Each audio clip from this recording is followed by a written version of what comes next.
தமிழ்நாட்டோட வானிலையில ஒரு பெரிய யூ டர்ன் வரப்போகுது. அடையப்பா, இவ்ளோ நாள் கனமழையால கஷ்டப்பட்டுட்டு இருந்தோம் இல்லையா? இப்போ நாம முற்றிலும் ஒரு புதுவிதமான, இதுக்கு முன்னாடி பாத்திராத அளவுக்கு ஒரு கடும் குளிர சந்திக்க போறோம்.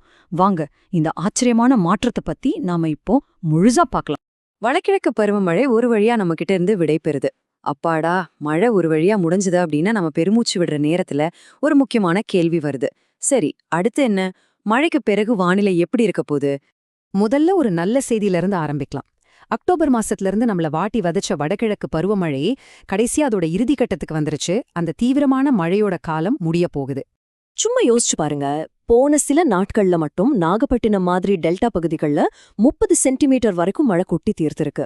ஆனா இந்த கனமழை அத்தியாயம் இப்ப முடிய போகுது.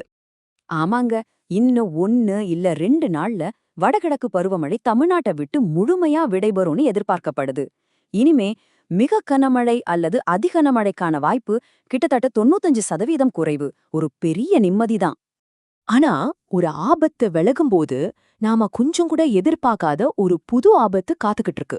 மழை ஓஞ்சிடுச்சு சரி, ஆனா ஒரு புது சவால் நம்மள நோக்கி வருது. அது என்னவா இருக்கும்? இதுதான் அந்த எச்சரிக்கை.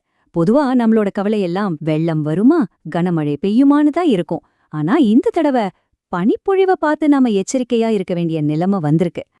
ஆமா, நாம சந்திக்க போறது ஏதோ ஒரு சாதாரண குளிர்காலம் கிடையாது.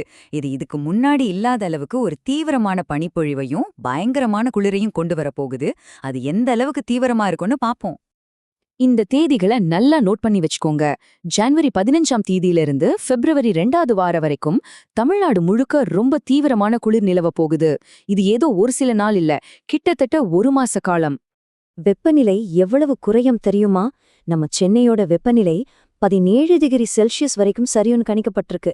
இது உண்மையிலேயே ரொம்பவே அசாதாரணமான ஒரு விஷயம். இந்த குளிரோட தாக்கம் எப்போ உச்சத்துல இருக்கும்னா அதிகாலை 3 மணியிலிருந்து காலை 7 மணி வரைக்கும்.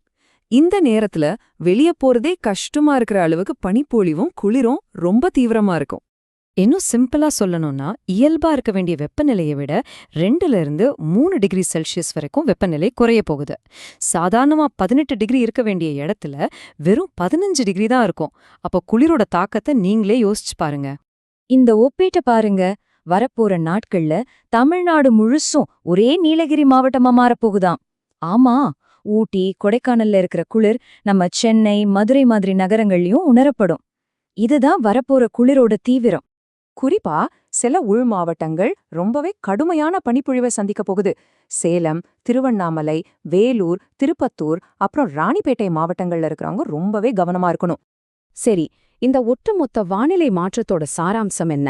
நாம கட்டாயமா தெரிஞ்சுக்க வேண்டிய முக்கியமான விஷயம் இதுதான். இத்தனை நாளா நம்மளோட ஒரே கவலை கனமழையும் வெள்ளமும் தான். ஆனா இப்போ எதிரி தன்னோட முகத்தை மாத்திக்கிட்டான். இனி நம்ம எதிர்கொள்ள வேண்டியது வரலாறு காணாத ஒரு கடும் குளிர். ஆபத்தோட வடிவம் மழையிலிருந்து குளிரா மாறியிருக்கு. வெள்ளத்தையும் மழையும் சமாளிக்க நமக்கு ஓரளவு தெரியும். ஆனா வரலாறு காணாத இந்த கடும் குளிரை எதிர்கொள்ள தமிழ்நாடு தயாரா இருக்கா? இதுதான் இப்ப நம்ம முன்னாடி இருக்கிற மிகப்பெரிய கேள்வி.